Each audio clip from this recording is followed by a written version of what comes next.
This may do it. That's it. He just hit it in the hazard. Yes. Haynes, he's got it. You're not supposed to root against him in golf, but my buddies, we do. Right. I was going to say, Yeah. come on, you can root for me. All right. You're not supposed to root against him in golf, but my buddies, you do. Oklahoma's on a pretty incredible run here. They really are. It's awesome. Yeah, tennis team, it's awesome. And then these guys have been great. So. Did you get to know Ryan at all when Sure. Nate was here? Not when Nate was here, no, but he's done an incredible job. Excited about what they're doing, and of course, you know, Nate, love Nate. We have a connection there, so anytime I see Ryan, I get an update on Nate. And, he's doing well as an entrepreneur, doing great. So anyway, You been to Gusto yet? Been to his restaurant, Gusto yet? I haven't. Bob, you want to wait to answer it? I'm all right. Well, you've extended Lincoln Riley. Talk about what that means to your program to get that done. I think it shows. You know, Lincoln understands, you know, the opportunity here, and our, you know, our athletic department and program and President Boren and Joe understand his value, and it's gonna take something really special to get them away from here. So much like it allows them to be patient, much like I was at Florida, you know. So you know, anyway, he deserves it. He's done a great job here, and it shows, you know, our commitment to him and the fact that he's, you know, he wants to be here. How much does a 3-year extension really help in recruiting too? You can tell guys. Absolutely. You know that this guy intends to be here a long time, and we're going to do all we can to make sure that he does. Bob, what do you think most recruits are going to sign now that the signing period has been moved up a little bit? It'll be interesting, I think. The ones who do sign early and those who do not. But I think it's the right move overall. And like I said, you know, I'm in agreement with the December signing period in that they have all fall to visit. I think we get probably 90% of our visits done through the fall. So kids have plenty of opportunity to visit wherever they want and then make their decision. And those who don't, you know, if they're in or out, or for the most part, you got to keep recruiting, which is okay.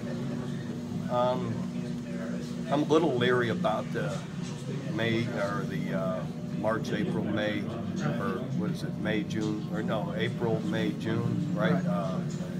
Early visits. That's going to be interesting just because of so much more academic work, so many of them have to do and all, but we'll see how that goes.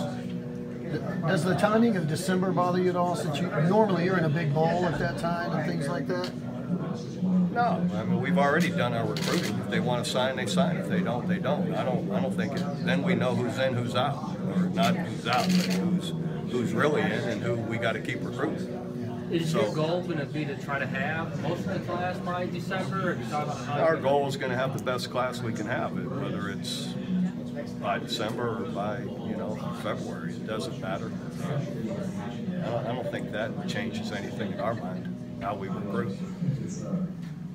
Bob, you're in your 19th season. Is there any piece of advice you had as a young coach that to this day you still use fondly? You know, relate to the players as much as anything. It's connect with the players. It's always been that in my mind. And I don't think that ever changes. It was good for you guys, but the draft wasn't very good for the Big 12. Are you battling on the recruiting trail at all, the perception that, you know, for No. parents or players? We've put as many players in the NFL as about everybody. So for us, it's pretty much, you know, the same. You know, we've been in the top, what they say, in the last 6-7 years, we've been in the top 6-7 in draft picks throughout that time. So we put players in the draft, not as well as everybody, but up there with most everybody. So. Does it feel like guilt by association with that then? Have to explain that to kids? Well, I don't have to. I mean, we play everybody. We play a strong non-conference schedule. We've been strong in our bowl games with other out-of-conference teams, just off of the Auburn win, you know, a big, strong win. So anyway, we've done our share. Any word on what you might do with the extra coaching slot, or how you might go that direction? Not yet. We're looking at it, but we'll see. Bob, you said you've done your share and you've successfully defended your school if you need to. I don't think you need to, but on the Don't think we need to. No, we don't. Yeah, we've done more than our share. On the health of the Big 12 in general, is there any kind of uphill battle? Well, I think if you look at it, you're talking Big 12. Well, money-wise, we do really well, don't we? That just came out. Bowl game-wise, we did really well this year, right? We're talking this year. Everyone wants to. We did our share against the SEC. Who else? Kansas State did. Who am I missing? Oklahoma State obliterated the runner-up in the Pac-12 championship. So, we represented well, and we make a lot of money, apparently. So, I don't know what the problem is. Yeah, was there something endemic in the draft itself that this particular year the numbers were low, or? Hey, we don't have as many players. If you take 85 scholarship players on 4 teams, you add it up. The numbers don't allow you to. You're not going to have as many.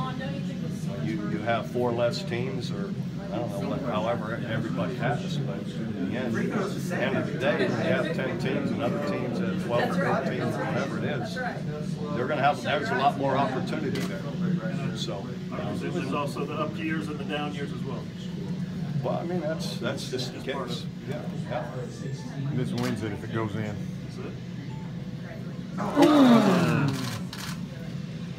All right. He has the whole we're going to win, right? It was an odd year last year, just from the fact that you guys won 10 games in a row. It was never really celebratory. I mean, it wasn't really one Sure of 12, but everybody kept looking back at that 1 and 2 start. Who's everybody Your did? players that we talked to. I mean, and I think part of it was leadership, not wanting to, overlook anybody moving forward. But I'm just curious, you're getting ready to start summer camp and guys coming in and work. How much of a part of going through that 1 and 2 start for those guys to be able to use motivation for the offseason? I don't know. I'd rather focus on the 10 straight wins and Big 12 champions, Sugar Bowl champions again. And, that's not insignificant. That's very significant. So not everyone gets to do that. Ended up another back-to-back top 5 finishes. A lot of schools haven't done that. So there's a lot of positive there. So it depends on what you want to focus on. You want to focus on the positive, or you want to focus on the beginning of the season. I mean, that's it's always a 3.5 month. It's a long season, and we finished it really well. So.